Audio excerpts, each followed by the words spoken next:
முக்கியமான ஒர்க்கே bank work தான். ஸோ, அன்னைக்கு பேங்க் போயிட்டோம். ரொம்ப மார்னிங் வந்து ஈவினிங் ஆகுறது பேங்க்ல மட்டும் தான் இருக்கும். ஸோ, ரொம்பவே வேலை அதிகமா ஆயிடுச்சு. அதுக்கப்புறம் ஈவினிங் சன்செட் ஆகுற டைமில் போனோம். ஸோ, அதை கேப்சர் பண்ணும்போது அழகா இருந்தது. அப்புறம் அன்னைக்கு ஈவினிங்கும் வெளிய தான் ஃபுட்டு சாப்பிட்டோம். நம்ம ஊர் பரோட்டா சாப்பிட்டு ரொம்ப நாள் ஆச்சு. ஸோ, அந்த டேஸ்ட் அடிச்சுக்க வேறு எங்கேயுமே எனக்கு இல்லைன்னு தான் சொல்லுவேன்.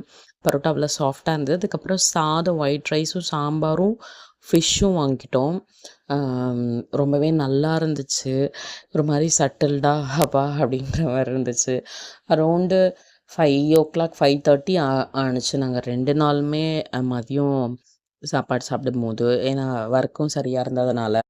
சாப்பிட்டுட்டு நாங்க கிளம்பிட்டோம். ஃபைனலி ஊருக்கு வந்த வேலையெல்லாம் முடிஞ்சிருச்சு.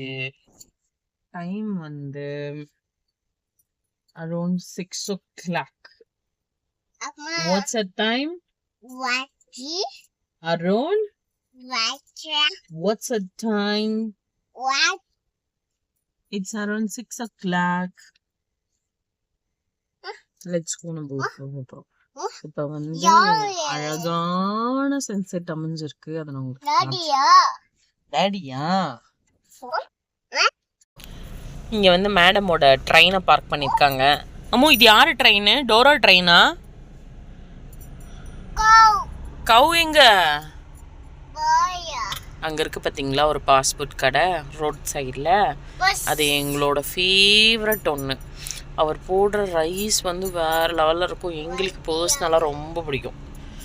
இப்போ வந்து இங்கே வந்து நம்ம ஊரில் பழாப்பழம் கிடைக்கும். ஸோ பழாப்பழம் வாங்கிட்டு, ஏன்னா அது கொல்லிமலை பழம் செம்ம வாசனையாக இருக்கும். வாங்கிட்டு நாங்கள் இப்போது ஊருக்கு போக போகிறோம். எங்கே போக போகிறோம்? ஊருக்கு போக போகிறோம்.